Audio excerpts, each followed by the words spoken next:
Hello and welcome to the Sonic Cinema Podcast. My name is Brian Scuttle. Thank you for joining me at www.sonic-cinema.com, as well as the Sonic Cinema Podcast YouTube channel. Click subscribe, rate, and review wherever you listen to podcasts, whether it's websites like Spotify, Apple Podcasts, Good Pods, wherever, or basically you can go to Sonic Cinema Podcast YouTube channel, where you can also get quick takes of movies I catch up with at the end of the year, as well as some movies from film festivals that I watch. You can also hit us up at patreon.com/Sonic Cinema. Oscars are coming up, so I'll be having my nomination discussions about that. And also, film festivals are coming up. I do hope to do the Atlanta Film Festival again this year. We'll see how that goes.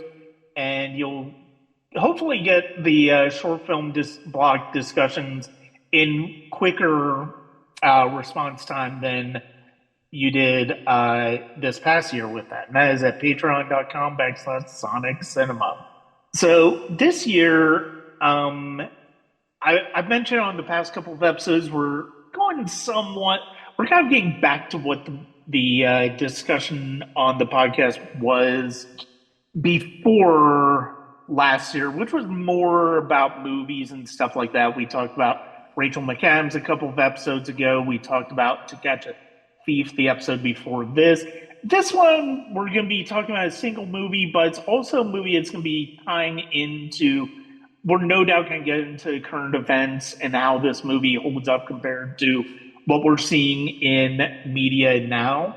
It is coming out this week on the Criterion channel, or the Criterion Collection. It's getting a 4K release. It is Sidney Lumet's 1976 movie Network. Joining me are a couple of return guests. First up, from the Binge Movies podcast, as well as the Slashers podcast, we have Jason. And from In Their Own League, we have editor-in-chief, and both of them have actually been part of my Fascism in Cinema episodes, and maybe will be again. We will see. Joan Amenn. Joan and Jason, thank you very much for joining me. Thank you, Brian. Yeah, thank you. So it's funny because of the fact that, Joan, you and we talked about the press a lot in our episode of Fascism and Cinema. We talked about another movie from this year. The Network came out, All the President's Men. We talked about Spotlight. We talked about Good Night and Good Luck.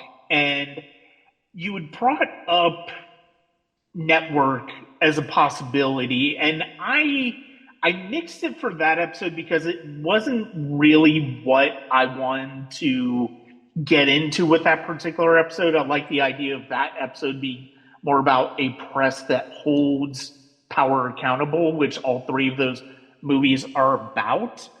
And I felt like that was more fitting for that particular series. And Network, even though I had not seen Network in about 3 decades, I did remember enough about it that it did not fit that profile whatsoever. But I did love the idea of talking about it. And you and I, and both Jason and Joan, brought up in individual conversations we both have had. So I felt, hey, let's bring both of them on to talk about it, especially as it's turning 50. And honestly, this does have a lot to say, more and more each day, it feels like, about the moment we're currently in as far as media. And it's funny, it was considered prescient at the time, like 10, 20 years ago was still prescient. 50 years removed from its release, it's basically, it's practically, it's practically lifted from real life. And what were each of before we get into the movie itself, what were each of your experiences watching the movie for the first time? First time? Oh, okay. I was just a kid, and I was a kid in the 70s. And I clearly remember Sesame Street being preempted on PBS for the Watergate hearings. And being a little upset with that because my Sesame Street was preempted. So by the time I got to see Network, I only got to see it on television. It was a little mature for a young person to be watching, but Right. I was riveted. I was riveted by it. I thought it was one of the best, still do believe it's one of the best films that I've ever seen. Hmm. At that time, it seemed satire. Now it seems a documentary, like you were saying, Brian. You know, we spoke in your previous recording that we did Brian, about fascism, about the three movies you were, what we discussed previously. I've always been fascinated by journalism. I've always wanted to be a writer since I was a kid. And this movie terrified me. Network scared the heck out of me because it's news run amok. It's off the rails. It's what happens when chaos reigns over the media. And it scared me. It really did. It scared me. And it left such an impression on me. And I remember watching the Oscars when it was nominated. My family tend to watch them. And how Peter Finch was, I think, the first person who won posthumously for an Oscar. Yes. And it just struck me that this movie was remarkable for so many levels. And I loved, as much as Faye Dunaway is problematic in this film, I loved that there was a female character in the news. All right, wasn't probably for the best, but she was there. She was there calling the shots. And as a woman who was a young girl who was fascinated by the media, this was like, wow, there's a female character. Oh no, what is she doing? So yeah, on a lot of levels, just stayed with me through the years, and I repeatedly watch it. I can't wait for it to come out on Criterion. I'll be first in line in my neighborhood anyway to pick it up. Jason, what about you? I was a college student at the time, and I had this long gap between I had these really early morning classes one semester and these late afternoon classes because I had to take these two or three courses, and there was no across multiple campuses. There was no way to get them to be back to back or even within a couple hours of each other. So I had this dead time, so I went back actually to my parents' house while I was in college because I had so much time in between classes.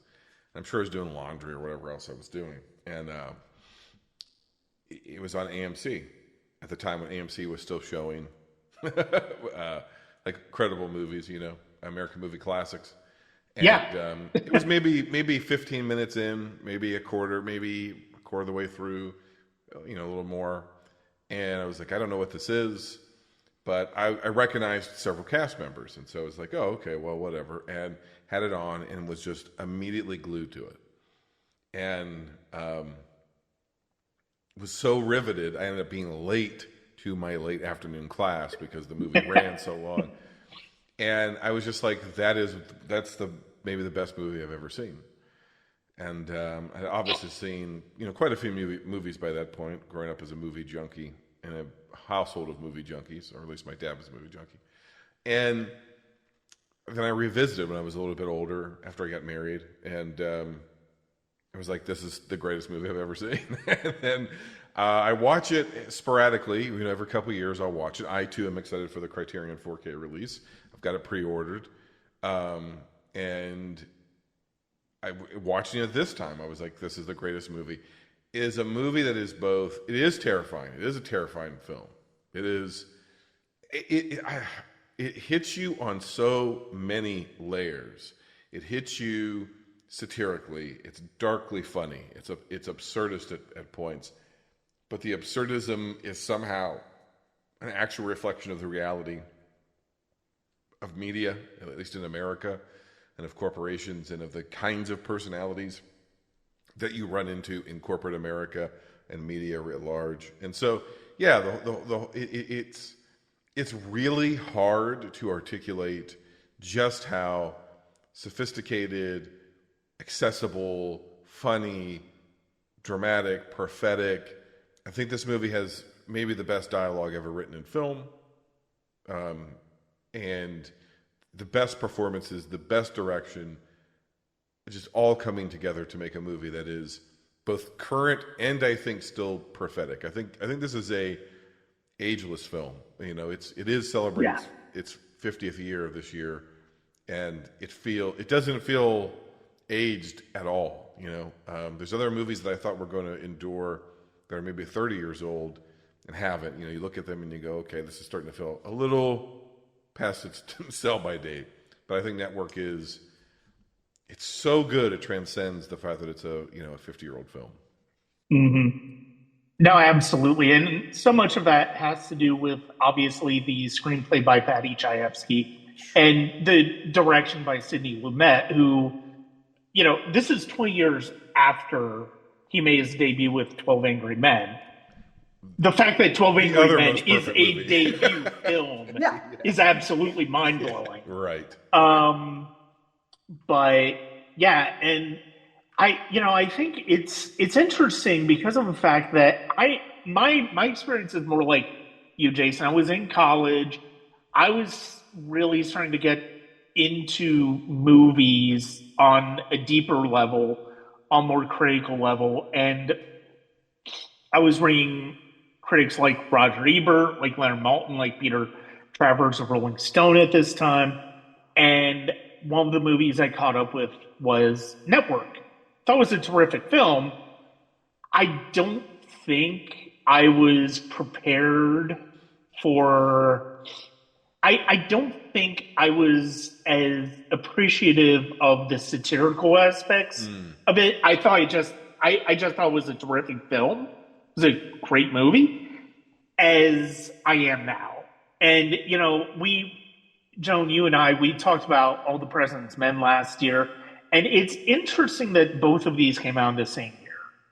And they both hit on the moments that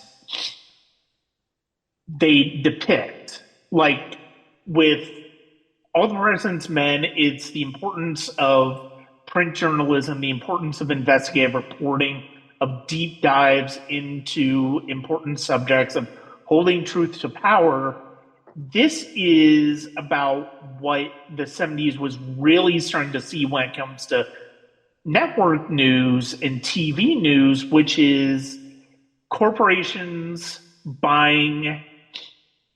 typically buying network channels and networks and starting to figure out how to get the profit margins up on news. And that's one of the important things that Chayefsky and Lumet are exploring in this movie. And we see it through the narrative of Howard Beale. And one of the things that's fascinating about this, I forgot how much Beale was actually in this movie. I knew William Holden and Faye Dunaway were ostensibly the main characters of the movie, and Howard Beale was kind of like this sideshow off to the side that drives the narrative in a way. But his devolution from a regular news person to somebody who realizes he's about to get fired, so he's going to do something absolutely outrageous just because of the fact that he has nothing to lose at that point. And all of a sudden, he becomes a profit center for the larger corporation that wanted to gain it. And it's seeing the way that Beale is exploited, seeing the way that his manic episode is exploited by Faye Dunaway, by Robert Duvall's character, and how William Holden's character, who's one of Howard's best friends, genuinely tries to do right by Howard, but ultimately is pushed aside because, let's face it, money talks in corporations, and it's all about the almighty dollar, and I know that one of the impetuses of post-Watergate, one of the things that happened post-Watergate was Roger Ailes decided Watergate can't happen again. We cannot have another Watergate where journalism can take down press. So that basically led to the creation of Fox News, which has basically been right-wing propaganda since its inception. And it also builds on the idea of opinionators and being more important than actual news and stoking the fears of and the energies of their audience for the sake of ratings. And it's Chayefsky passed away not long after this movie. I can't imagine he would be horrified seeing what Fox News is now, and OAN and Newsmax and talk radio, what that became. And it's amazing that how much the fact that this is prescient, the fact that it's as entertaining and as great as this movie is. And it's funny rewatching this. The movie actually bumped up to a 5-star on Letterboxd for me, which, if you know me on Letterboxd, is rare.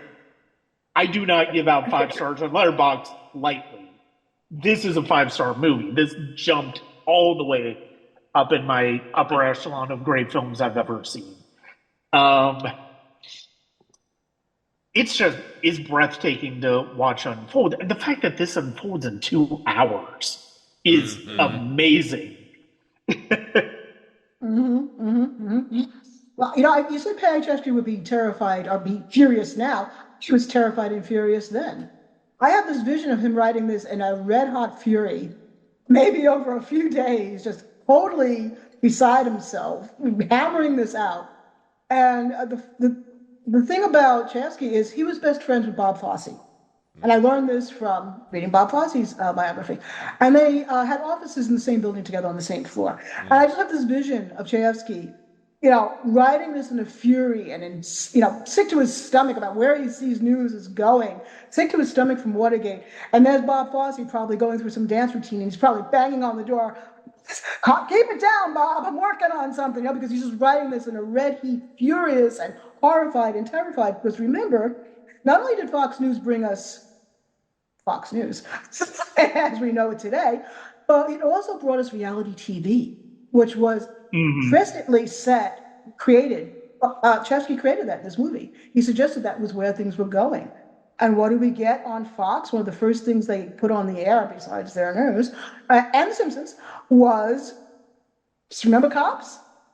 That was reality TV. And he saw that coming. He saw that coming down the pipeline. And I think he was just beside himself then. Now he probably would keel over now, seriously, because it's probably a good thing he didn't live to see it, because he saw it coming. He saw it all coming, and I think he was terrified then, and he put this down on paper as this warning call. Hey, wake up, America. This is what we're dealing with. Yeah, I think sometimes the most logical conclusions are the most absurd conclusions. So I think that he took it to its most absurd. If we took the trends that we're seeing now, the corporate ownership and consolidation of media, news, which was seen as a public service, and was seen as the transmission of facts and minimal editorial, and seeing that begin to kind of bend under this desire to make it entertainment, because the general population wants to be entertained. They don't really want to be informed. And entertainment sells. And in the 70s, they were, Faye Dunaway has a great line about they've shot up, they've fucked themselves limp, and they're still not satisfied, or something to that effect. And people are angry. People are angry about the corruption in government. People are angry about the failing of institutions. New York City is going bankrupt. It's going to default on it's going to be insolvent as a city. You're talking about the biggest, greatest city in North America, and it's going to fail.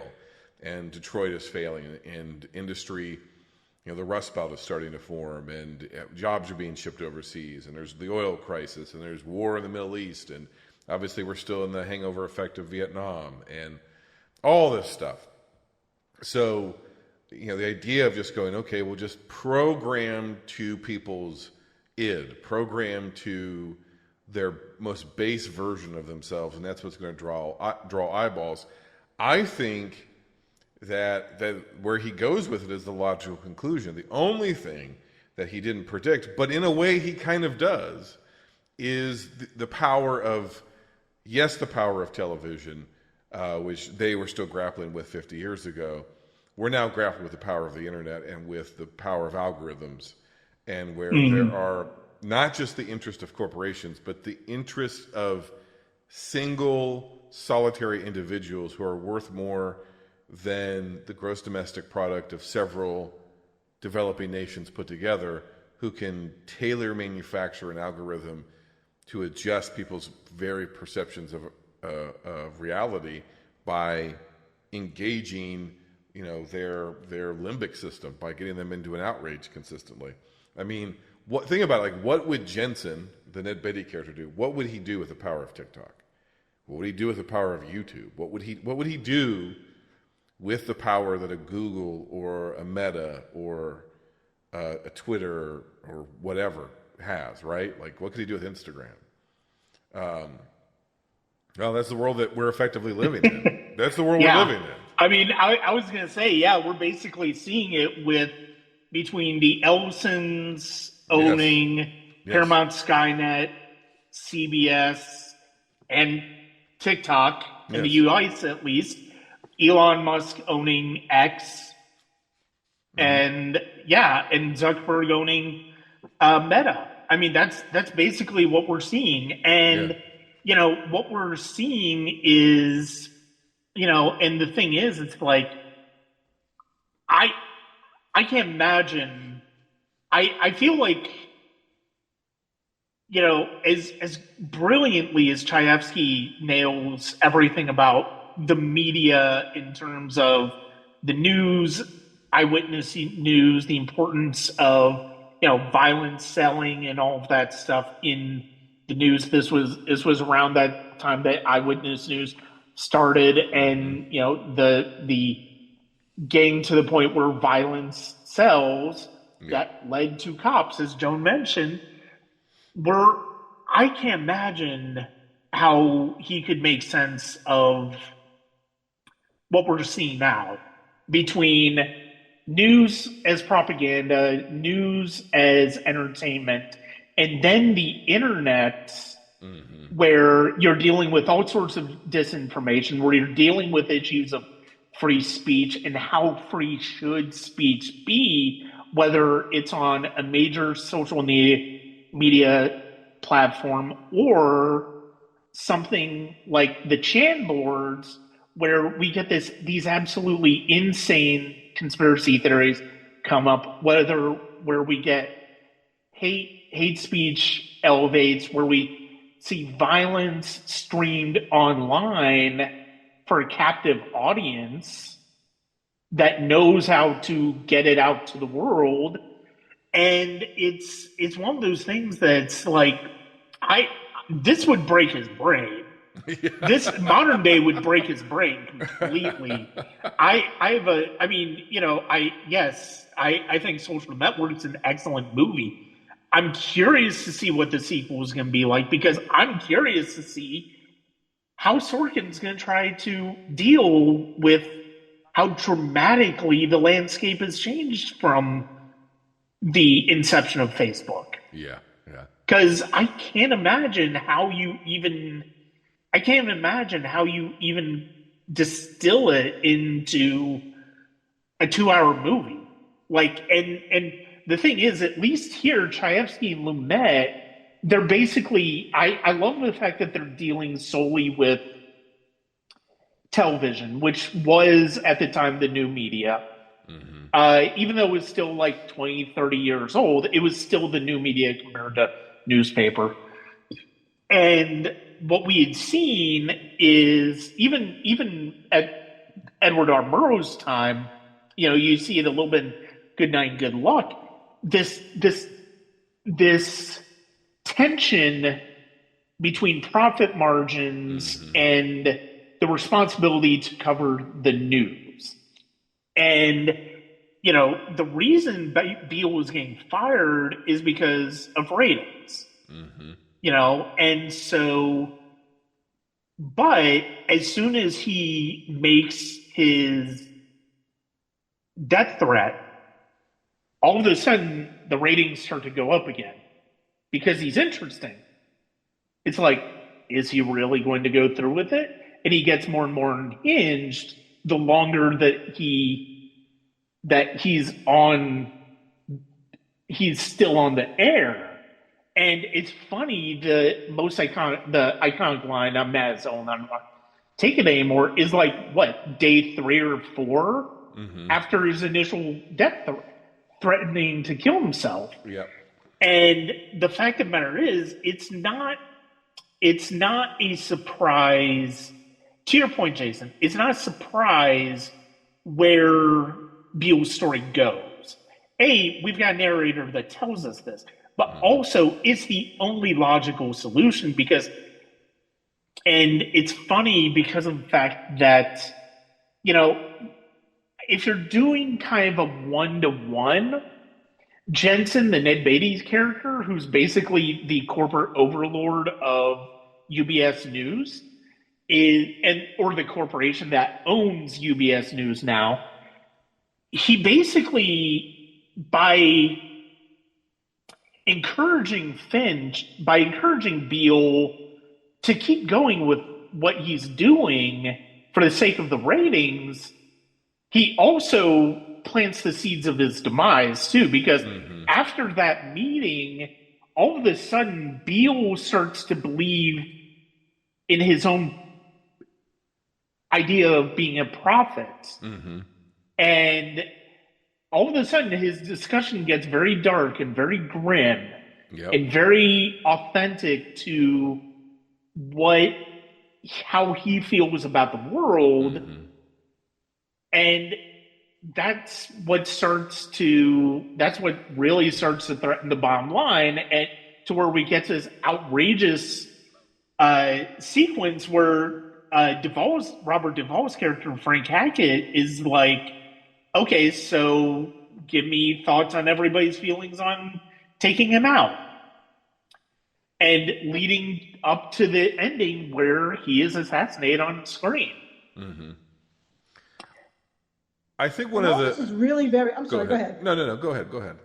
And all this is really very dark, but let's give Chayefsky some credit. He makes it funny in a dark way, too. Because the great scene with Hackett and Schumacher, which is William Holden.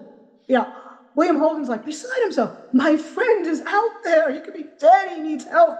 And what is Duvall and Dunway saying? He's bigger than Mary Tyler Moore. Yeah, right. Yeah. So it's funny because of the juxtaposition, but in all honesty, what you were saying is, would Chayefsky be shocked? Maybe he wouldn't be, because let's not kid ourselves. CBS was originally owned by Bill Paley. The man was not poverty-stricken. He was extremely wealthy. Yeah, and I think that's one of the ways that Chayefsky saw where this was going. He's like, well, look at poor Murrow. Murrow got pushed off the air because people wanted to see cutesy little interviews with Liberace and celebrities. They didn't want to see the news. They didn't sell soap opera, which was what was referenced in what we were just talking about with Good Night and Good Luck. So Chayefsky, brilliant as he was, he saw the pattern. He saw it coming down the pike as it is. Yeah. Corporations were owning or starting to own the networks, even in Murrow's time. Maybe Murrow was on the way out. He was on closer to retirement, but it was coming in. Yeah. So as brilliant as Chayefsky was, he saw it coming. I don't think he'd be that shocked about with the technology today. I think he'd be like, oh, great, more toys, same garbage in, same garbage out, coming out. Yeah, it's just different toys, different ways of transmitting it, maybe more invasive ways of transmitting. Yeah. But still screamingly funny. I mean, the movie is really darkly funny, but you have to have that kind of sense of humor, I guess, to really appreciate it. When they first reinvent the show to like the Mad Prophet Hour or whatever, and he has one of his outbursts and he collapses, and it's one of the funniest movies ever, or one of the funniest moments ever filmed for me, because first of all, I'm as mad as hell and I'm not going to take it anymore, the most famous speech from this movie that sort of transcended the movie itself and entered the popular culture. It's immediately co-opted and commodified. is Hmm. it's supposed to be this sort of radical, this rallying cry. And he's a madman, yes, but in this manic moment, he's kind of speaking with a certain degree of clarity, kind of. And it's supposed to be this cathartic rallying cry of like self-actualization of the public, of the ordinary citizen standing up for themselves, right, against the billionaires and against the media and against the government and against all the bullshit in the world. And immediately is a tagline, it's a slogan, it's a catchphrase for this extremely overproduced television show. And he comes out in this very gaudily produced, completely phony show. And they're just chanting it because that's what they're supposed to do, like trained seals, completely vacant across the face. The entire crowd cannot think for themselves. And he goes on his tirade and has basically an aneurysm and falls to the ground. And we don't know whether he's dead or not, right? And immediately the music goes, da da da, and swell, like cue the orchestra. And the music comes up and the camera just sort of zooms in on him, just laying dead, lifeless. And everyone's giving him a standing ovation. There is no humanity. The humanity has already been stripped out of the public. And I think that kind of dark humor runs through the film, as well as this idea. And this is maybe the most incisive and arguably the most wrong idea that the movie has. I think it was true for a very long time. I think the one thing that is about maybe our present moment that the movie is not correct about, to some extent, is that corporate interest and public interest are never equal, right? Corporate interest is never in the interest of the public. It's always in the interest of the corporation itself. It's parasitic by nature. And corporate interest co-opting these things, that it like Faye Dunaway is the perfect humanoid example of this, as William Holden will eventually call her in the film, is she doesn't give a shit, right? Like, she finds a group of like radical anarchist leftist terrorists, and she's like, whatever. I don't give a shit about your politics. I just need blood. I need action, right? You can get your propaganda in. You can say whatever you want to say. I don't care. As long as it sells, as long as it gets a rating, I don't give a shit.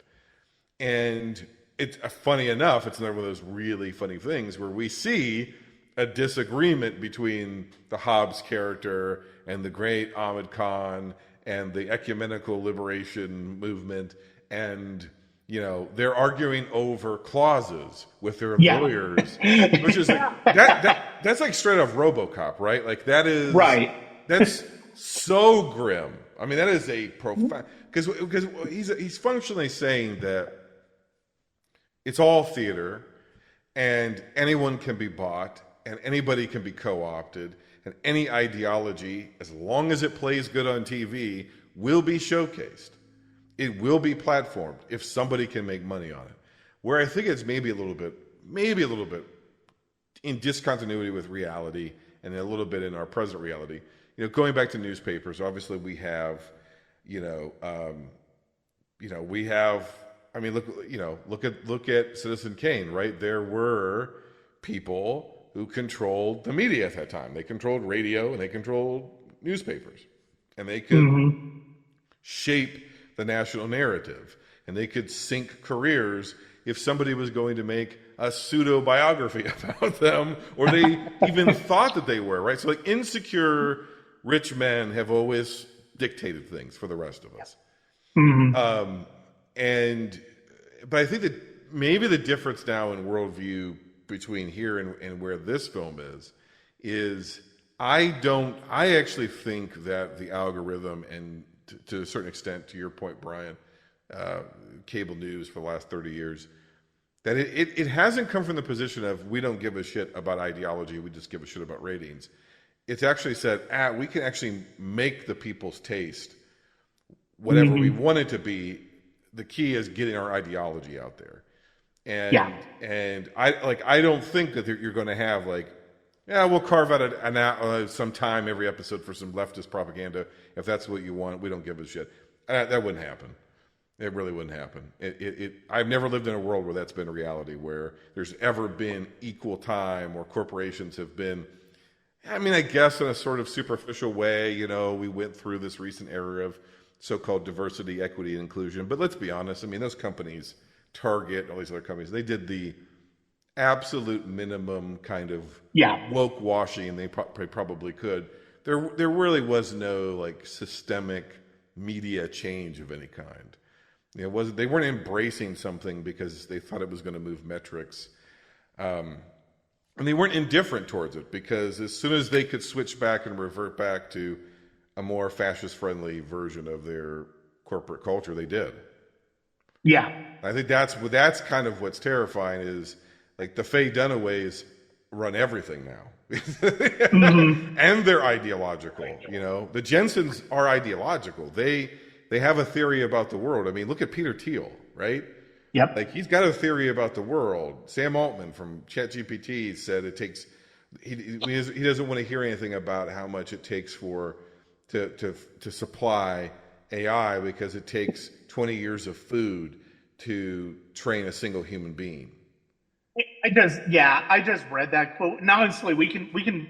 You and I can probably talk about it a little bit more on our next discussion. Yeah, we will. But I mean, no, I just read that quote, and I'm like, the fact of the matter is, it's like to go off on a little bit of a tangent to a certain extent, because I do want to hit on your plan ideology and the powers that be in terms of ideology, because I agree to a certain extent, but I also would like to push back on it slightly. Okay. No, I mean, to go off on a little bit of a tangent of what you were saying with Altman, that quote makes me less.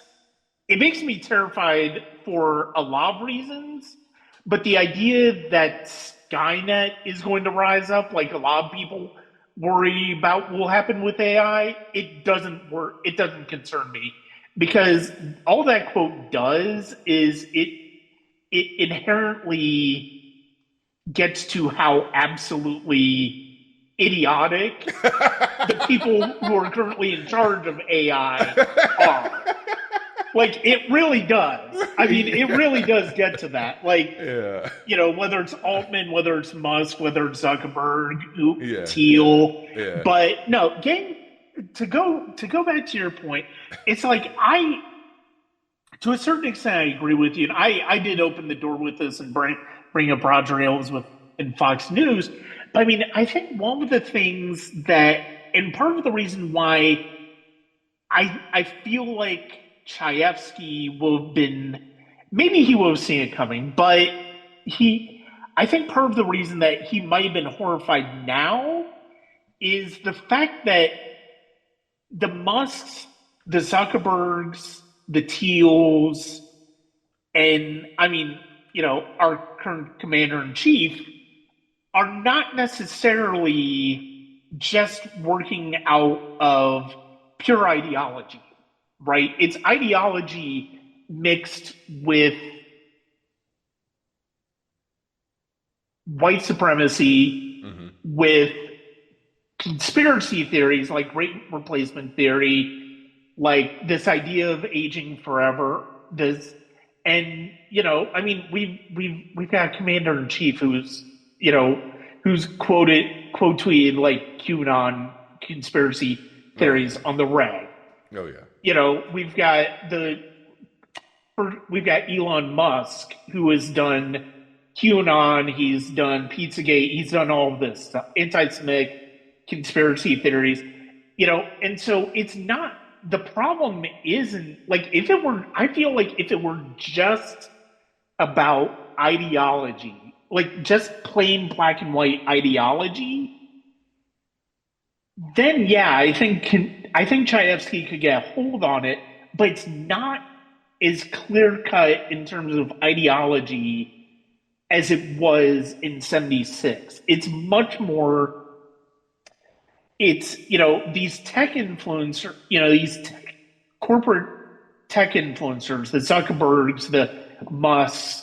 I mean, their big motto is move fast and break things. They don't care whether they break things or not.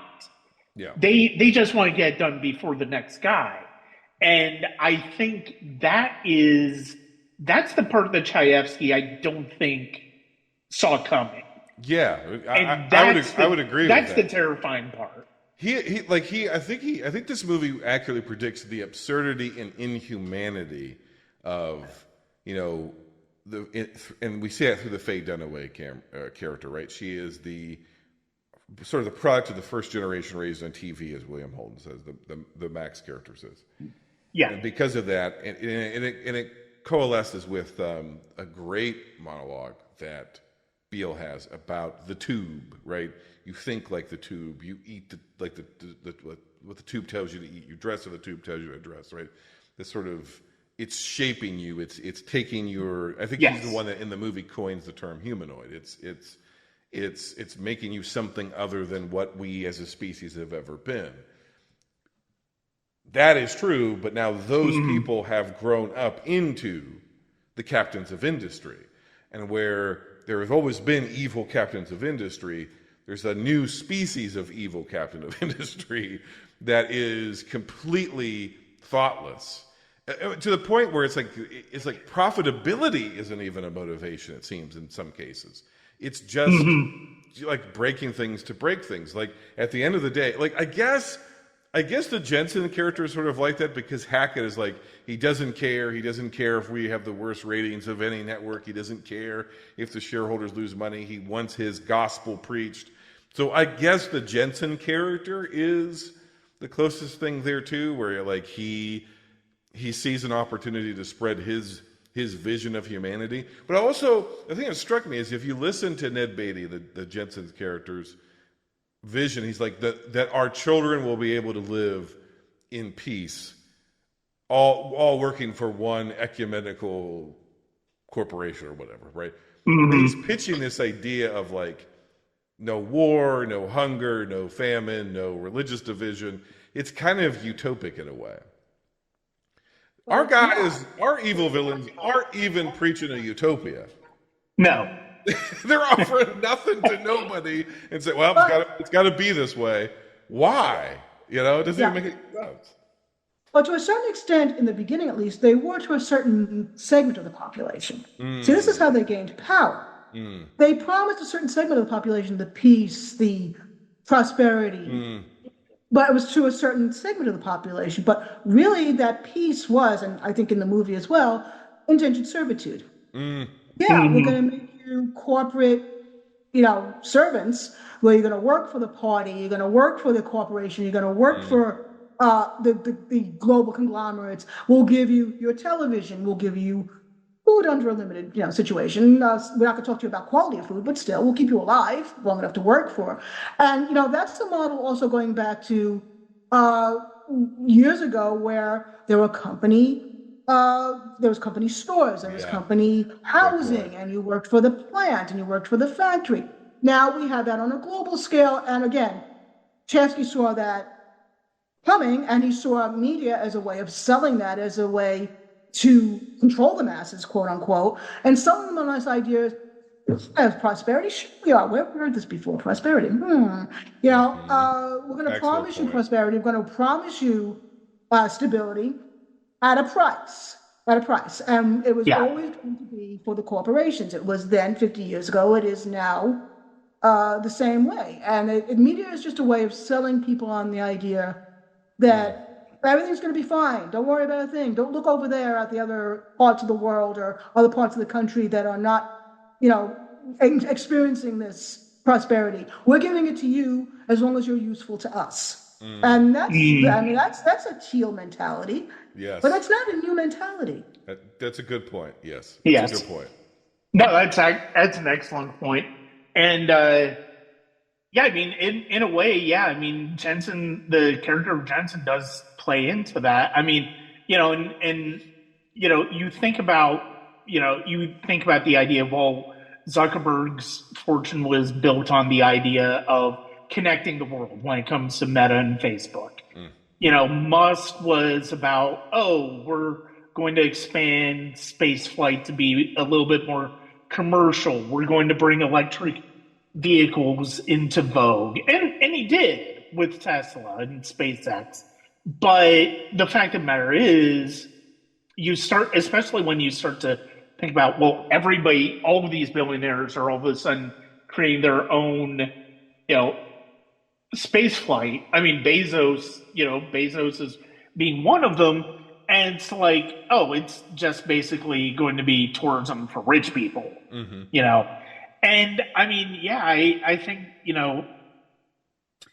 yeah. And I mean, Jason, I know last year when we talked about the first episode of Fascism and Cinema, one of the people that you brought up, and one of the people that is a big part of this movement of Thiel and Musk and Zuckerberg is Curtis Yarvin. And the idea of, if you read up on the Dark Enlightenment, that is basically where their philosophies start to Yeah. coalesce, even though they're coming at it from different angles. Yeah. And yeah, I mean, it's one of those things where it's like, you do look at you look at the inhumanity with which they treat Beetle as a character in this movie, and you look at the fact that it's like they don't respect Hackett doesn't respect Schumacher at all. Mm-mm. Like Christensen doesn't respect Schumacher at all. Mm-mm. Like they see him, if he's not getting on board, well, they're just going to push him out. He's a relic of a bygone era, and that era is now seen as an obstacle to the new, the modern, the way things have to be now. I think what's really interesting is the movie makes the choice, though, of having him. He's not a straight, easy protagonist to root for. He is, in some extent, kind of a pathetic figure, right? Yeah. He's got basically one war story, right, that he tells. We see him tell it multiple times. And he's in an existential crisis because that is part of the premise that America and media and news are in an existential crisis, hence the movie itself, right? And there's absurdity and tragedy in it, and it's all the things. And, he gets involved with this woman, the Faye Dunaway character, in this really convoluted way, knowing it's going to be disastrous for him, and does it anyways, knowing it's going to be unfulfilling, but does it anyways because he has this inner need for something. I think it's a very interesting turn for the movie to take, to make him a flawed in a very understandably human way. And I think that's part of the... Yeah. Maybe I'm overreading it. But my take is it's better to be a flawed, fragile, broken, vulnerable human. Humanity is not an ideal. We're not in an ideal state. We're not these perfect beings.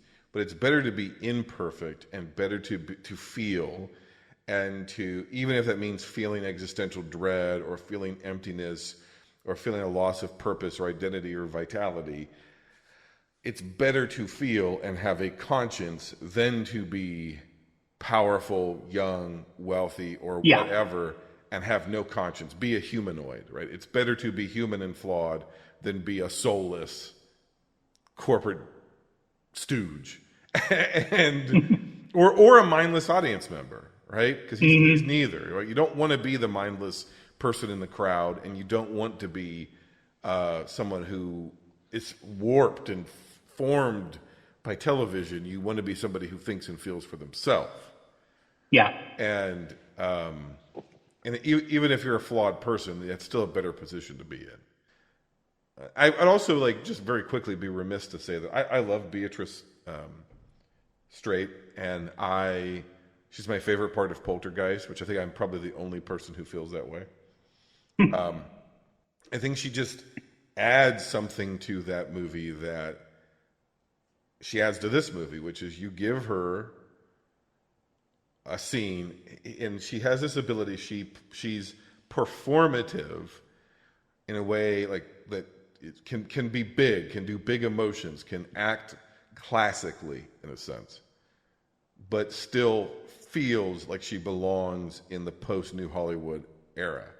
Just like this really weird skill set that this unique crop of actors, William Holden is like that to some extent, who sort of bridge the gap from what old Hollywood was to what new Hollywood was, most of whom are stage performers or had done a lot of stage work. They have this ability to be big in a theatrical way, in a cinematic way, while feeling real. And I think a lot of, and I'm going to say, like, movies were better back then, but I think a lot of the movies I watch today, there is this, including really, really good ones, with really good performances, there is such an emphasis on naturalism that something of the actual art of performance almost gets lost. Like, it's good, but it's so muted, and it's its own performance style, and styles change, and acting changes. There's something about this niche time in Hollywood at the 70s, really, where you had really great, like we just lost Duvall as we record this, and Robert Duvall is like, he's one of those guys. Gene Hackman's another one of those guys. Beatrice Straight was one of those. Faye Dunaway has that capacity in her. Like, just like every performance in this, they're kind of satirical cartoons, but they're also like real people in a way. I mean, Faye Dunaway is like thinking about the ad sale revenue while she's climaxing, of the share of the show. Like, well, if I put this in this hour, like she's programming, like she is so corporately minded, she cannot make a single human connection, even while copulating. Yeah. And that's ridiculous, right? That's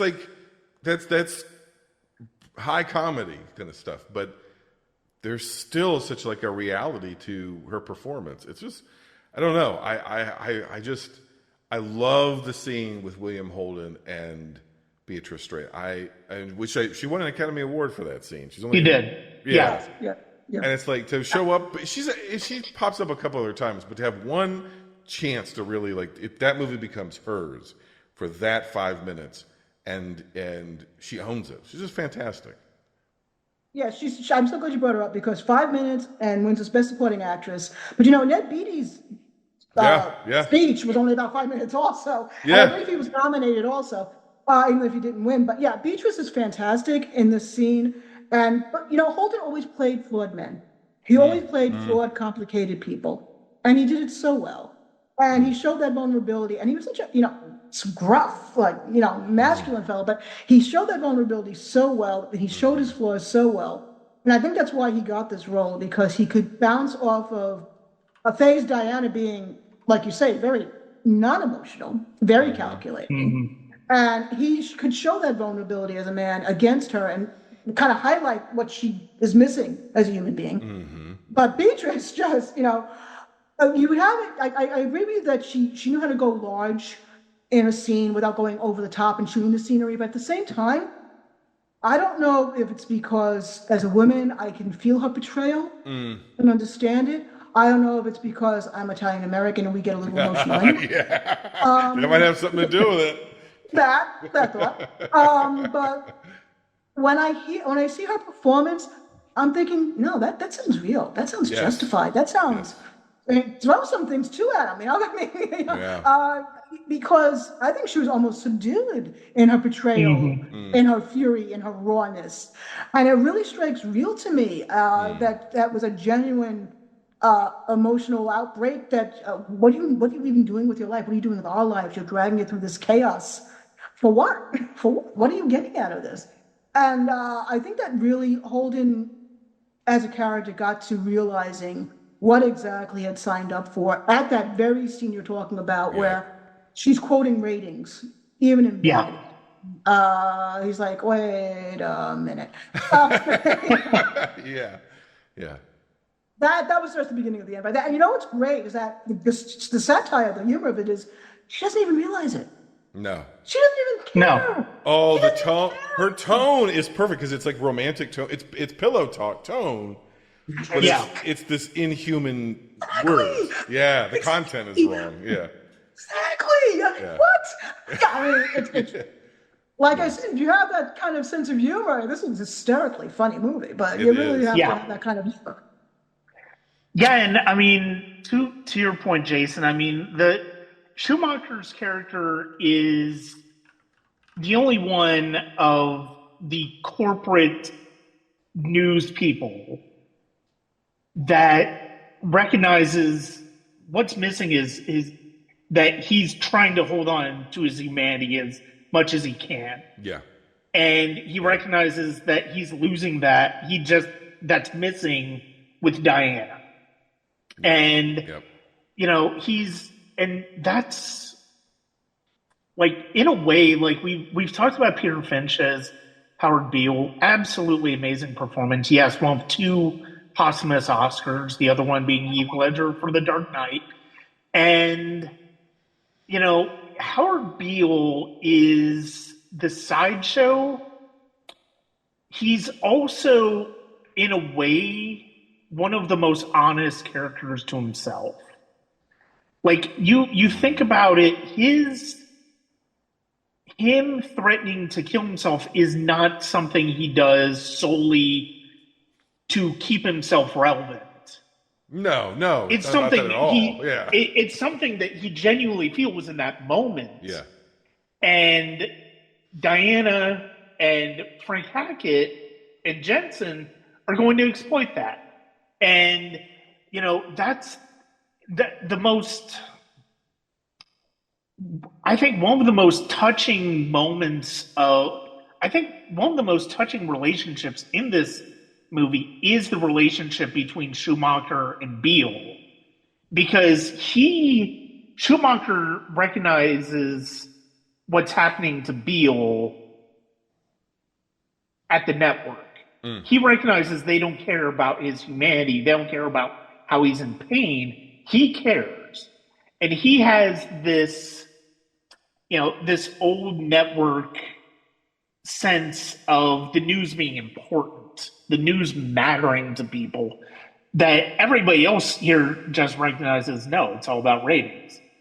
And, it's funny because of the fact that going back to something you brought up earlier, Jason, like you were talking about, how corporations basically, they basically, it's all about what they feel like they can sell the audience. yeah.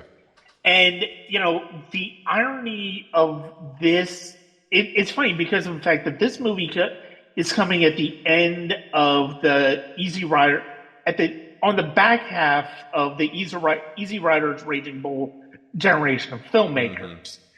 And, where studios financed all of these films that were challenging to the Hays Code, which was basically getting demolished. The movie rating system was starting up in the late '70s and has been broken ever since.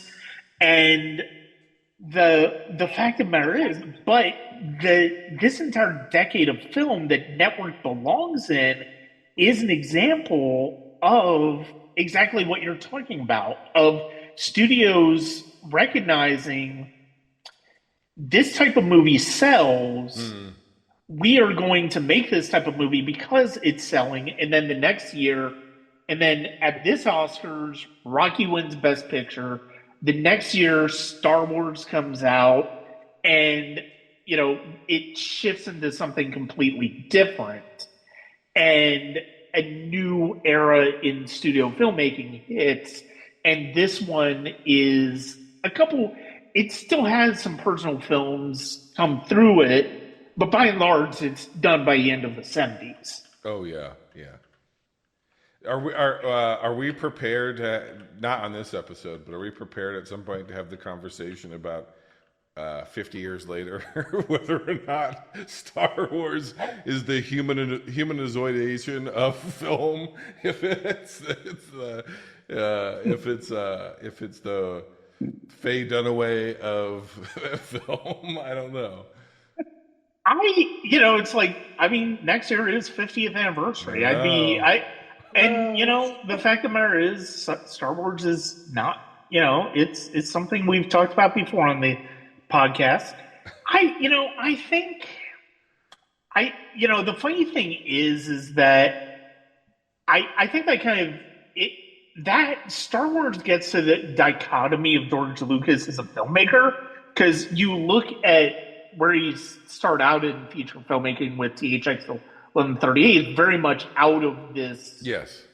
Yep. era of filmmaking, and some of the thematic and narrative ideas in Star Wars, it's not just Joseph Campbell what's inspiring this. Like, he wrote Star Wars from a perspective of it was part of him wrestling with the Vietnam War and, the fact that, and he's talked about how the Rebel Alliance is basically the Viet Cong going up against the United States, which is basically the Empire. And so but because of the absolutely gigantic success of that movie, it gets into a very tricky situation that is very much a bouncing beam of a franchise.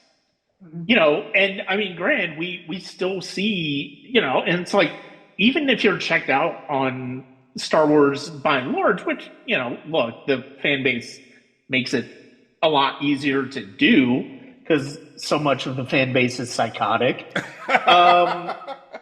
Speaking as a Star Wars fan, but you look at something like Andor, and that is very much getting back into the type of things that inspired George Lucas to begin with. It's not coming from the space opera legacy of the Star Wars franchise. It's coming from THX legacy of George Lucas as a filmmaker. And it's fascinating. And I mean, you mentioned Duvall. Just lost him a week or two before recording this.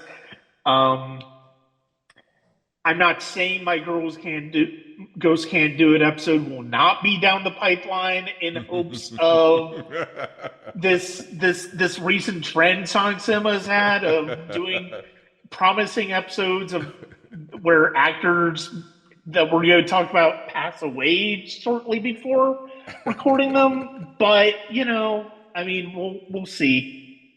Well, Duvall was also in THX.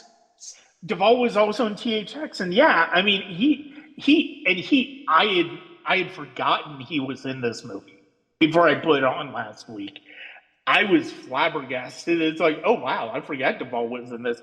He's amazing in this. Yeah, it's fantastic. He's absolutely amazing in this, and he it's funny because of the fact that the character that this reminded me of, there's a little bit of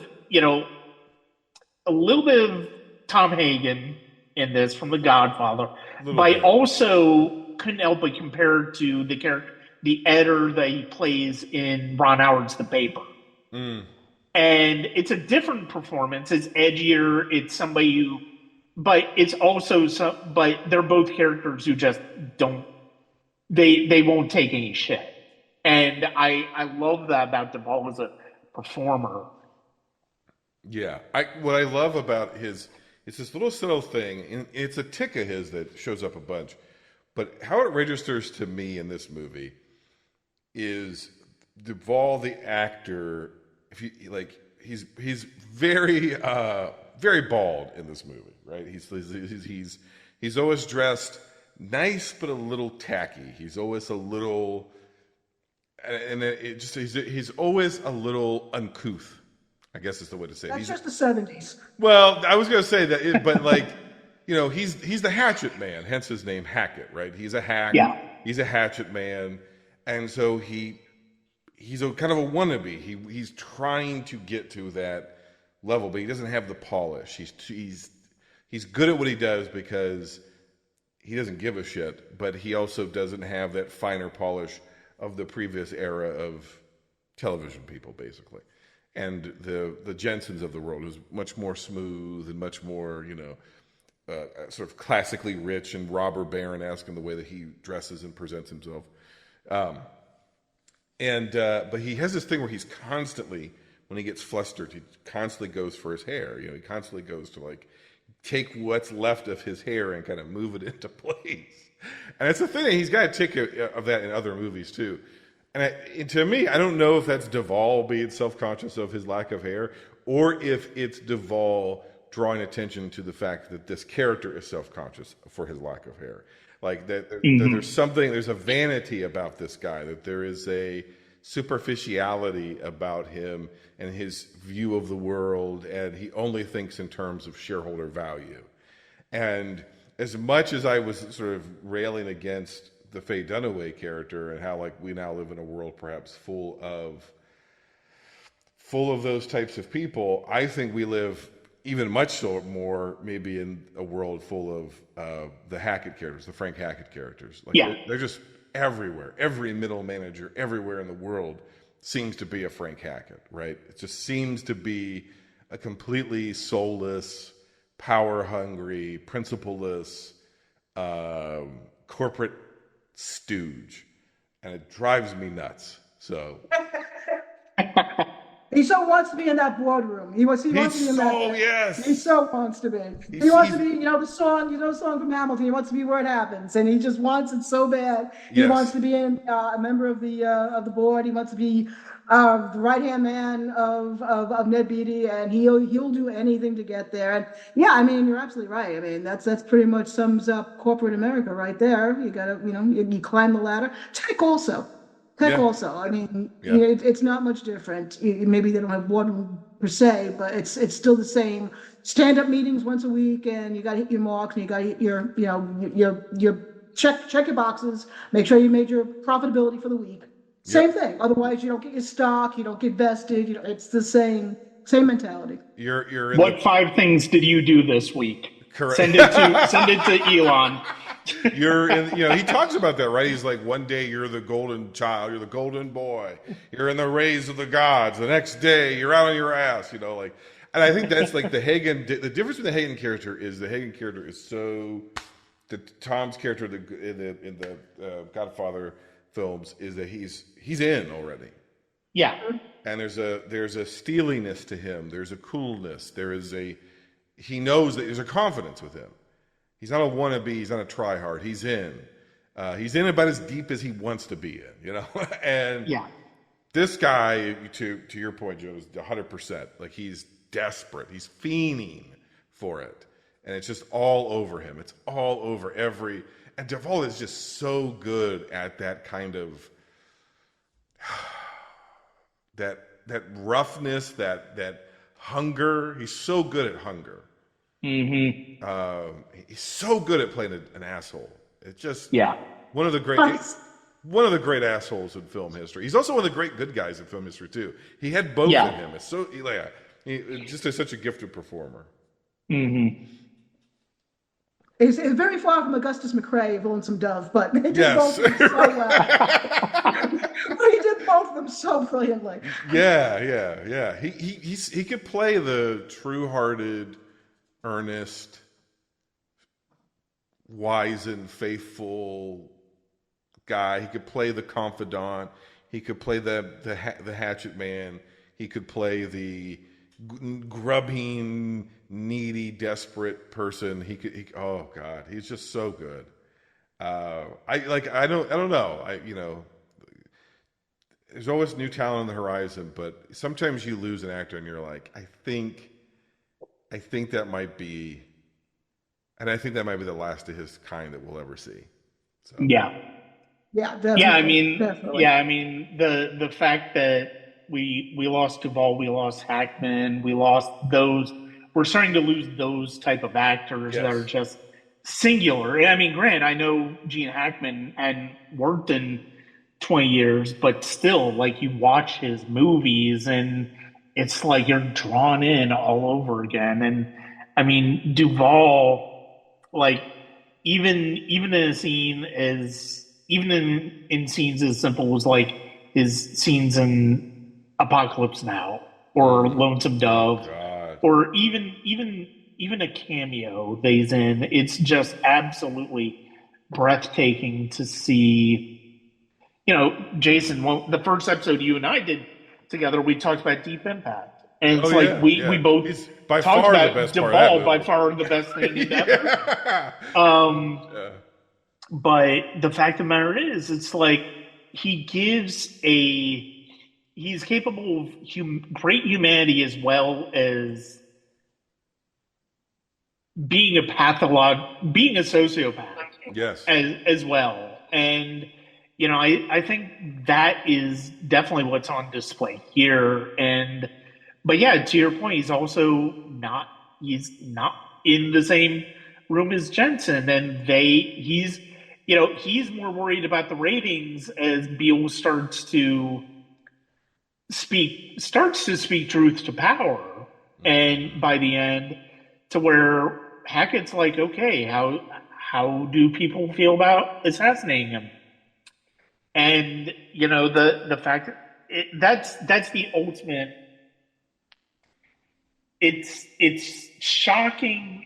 I think at the time it was probably shocking to audiences, the idea that a network would put out hits on one of their own and show him being assassinated on screen. But I mean, to your point, by the 90s, we were in cops, and then, when 9/11 happened, it's like you see the planes keep hitting over and over, Yeah. and, Yeah. and this whole idea of true crime, and then the idea of crime as that's what pays the bills, and Yep. at news. And I mean, the thing is, it's like we're seeing it now with the release of the Epstein documents, and it's like it's this convergence of all of these negative things with regards to the algorithm, with regards to conspiracy theories, Chan culture, with regards to anonymous posting online, with regards to news networks that don't want to keep you informed but want to keep you watching. And it's so much is getting lost in the discussion of that, and influencers are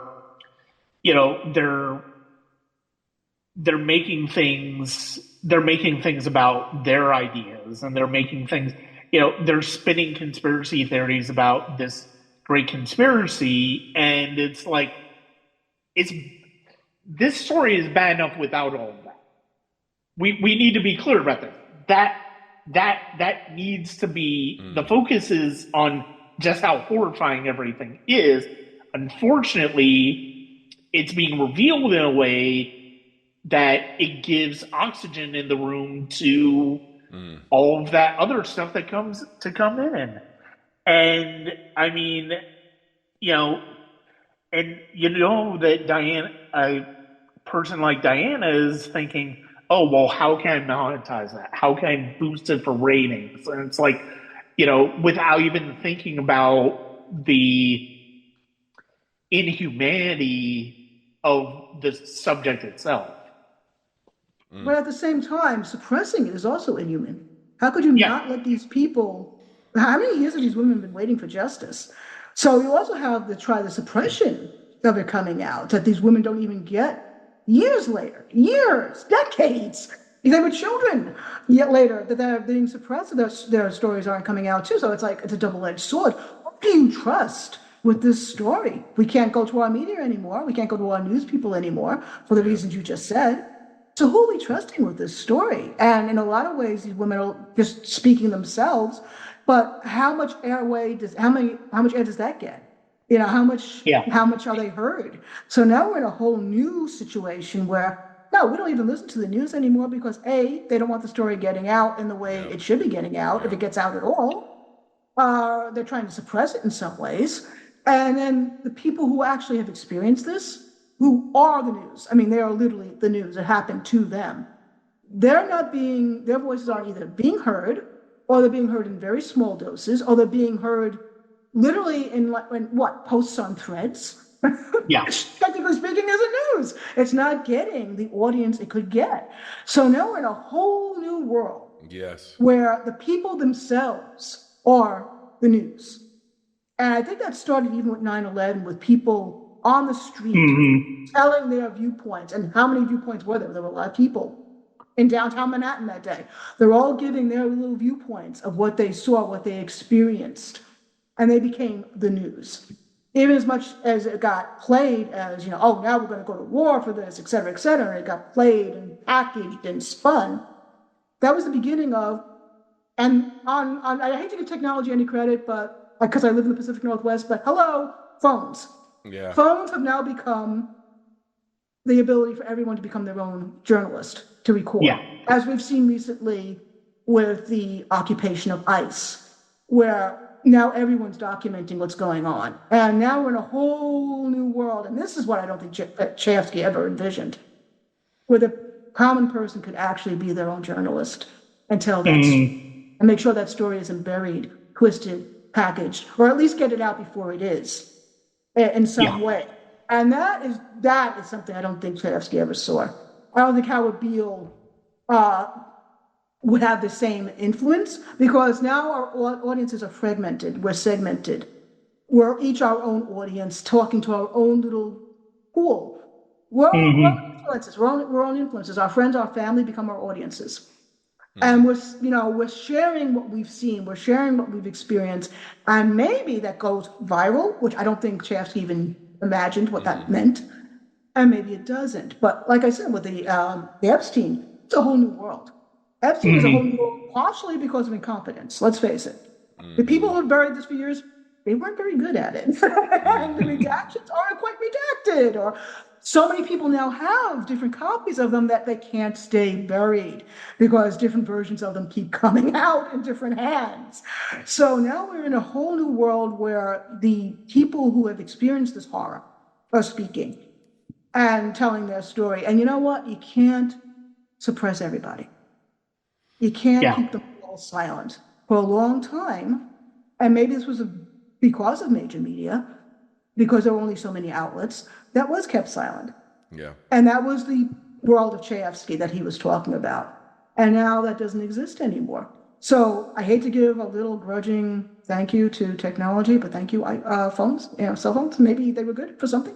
Just like maybe TV was good for something at a certain point too, because it exposed the Vietnam War. Yes. In the hands of certain, through the eyes of certain reporters who weren't afraid to tell the truth. Maybe TV was good for a few things. I'll give them a little grudging credit for that. I think Chayefsky does too. Maybe phones and the modern media are also good for a few things too. Sometimes, maybe for briefly, in the right hands. But again, who determines who the right hands are? You've been collecting W's this entire podcast, Joe. So this is a continued win for you and your point of view. I think that the mass communication is extremely important and can be an extremely powerful and positive disinfectant and truth tool if it's being used by people who are telling the truth. The other side of that is if you have an audience that primarily looks at mass communication as a means of, how do I want to say this? I don't want to be too extreme or too hyperbolic, but I will be temporarily in keeping in the spirit of the film. When you have a very sick society, you can speak a truthful message to them, and that, even if it's straight down the barrel of the television camera, get up and turn your TVs off. It just will not penetrate because it comes through and it gets distorted in some way.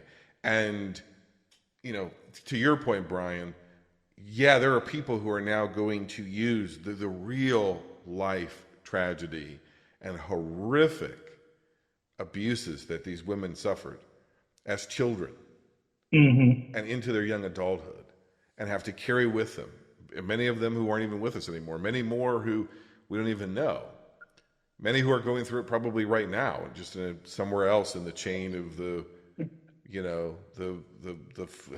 food supply, for lack of a better term, the food chain. And there is a contingent of people who are going to take that, and because they're twisted and they're sick, they're going to absorb it in a sick and twisted way. Yeah. But at the same time, it is, a healthy society would get this information. Well, first of all, a healthy society wouldn't have allowed it to get to this point. And a healthy society wouldn't have covered it up. There would have been justice. It wouldn't have had to have been demanded by a minority of people and through a series of like incompetence and fluke circumstances be backed into a corner to do it, right? Like it just, we wouldn't be here. But a healthy society would also be so outraged by it that it would bring the system to its knees if it could, at least die trying to get some justice. And instead it becomes podcast content. And I think like corporatization and dehumanization, and at the end of all of this, both in the real world, what we're talking about with the Epstein stuff, and so much of what we've seen, true crime in general, like you said, Brian, war footage, 9/11 footage, so much of what we've seen. It's going back to that co-opting. Can it be co-opted by someone's twisted agenda so that it's just flattened and reduced to content?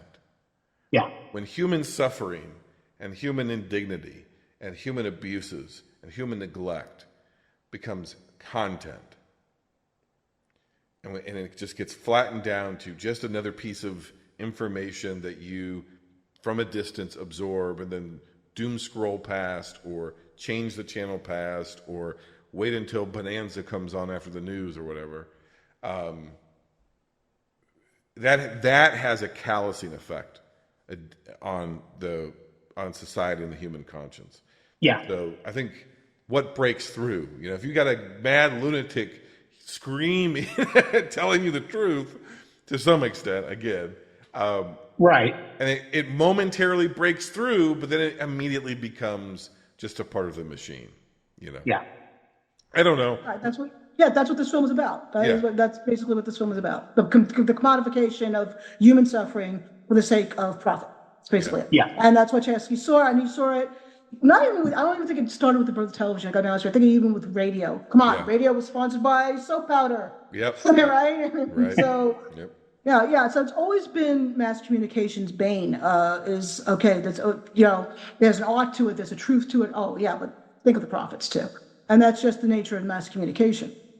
Yeah, it's an inescapable sort of paradox, right? Is like we have an ability to tell the truth at scale, and it also is the greatest mechanism for deception ever. Mm-hmm. No, and to your point, both of you are absolutely right. To your point, Joe, it's like, yes, there's something in having the technology at our fingertips to be able to chronicle some of these events that is meaningful, especially when it comes to atrocities like what's happening in Gaza and war-torn areas. And also, you look at the fact that there were multiple people recording the recent murders of people at the hands of ICE.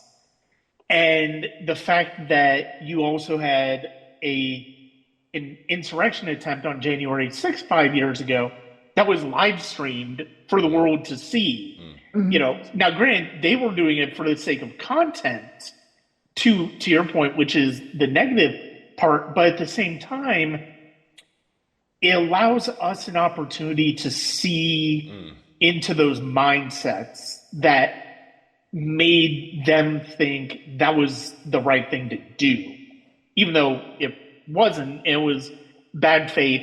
It was directed by bad faith actors who were pushing a conspiracy theory that an election was stolen. And the thing is, it's like, I think one of the, and I think one of the things that is, what am I trying to say? One of the things that is so fascinating about this, and to a certain extent, that's where there's a double-edged sword to the positivity of having this technology at our fingertips, that we're able to see those things and get a perspective on those things that the news would not, the corporate media would not necessarily give us. And I think that there's a value to that.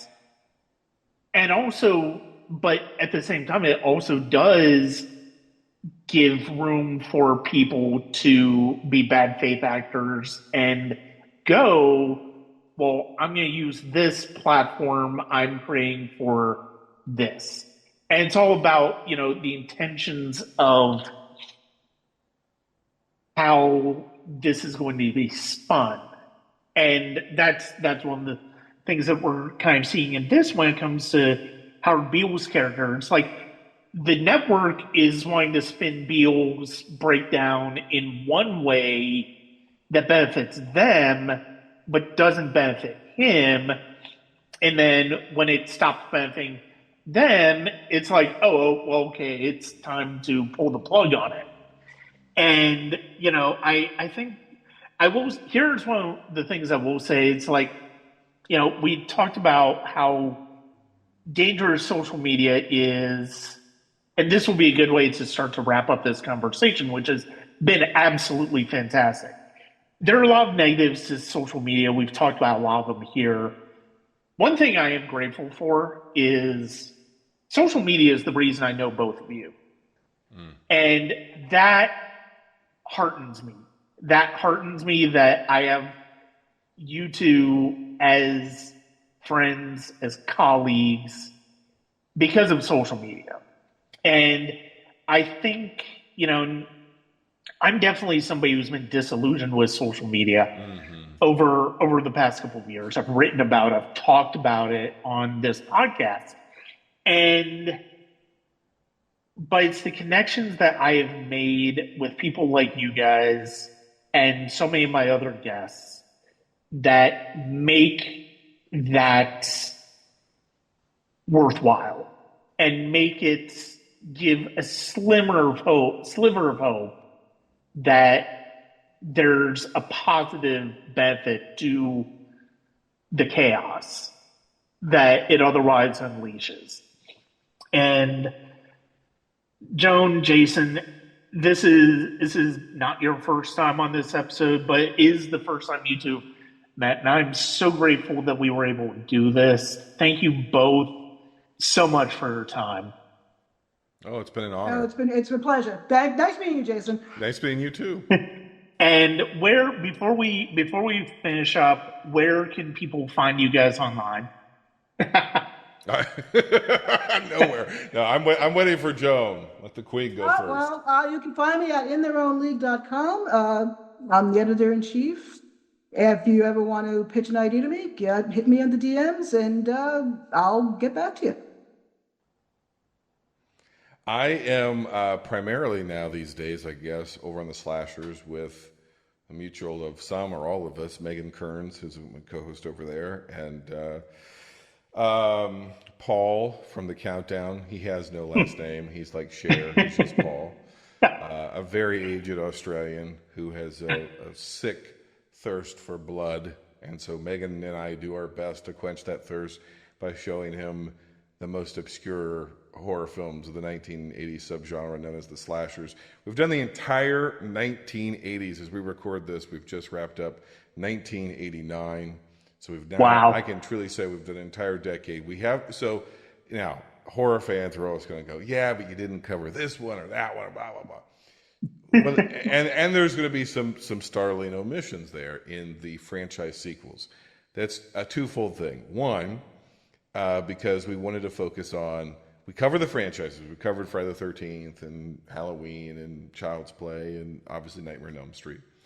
But as we went year by year through the boom that was the 1980s for the subgenre of the slashers, we didn't just want to hit the top line stuff. And on top of that, Paul and I have done almost 10 years worth of Halloween specials over at my main show, Binge Movies, which is wrapping up its decade run as we speak.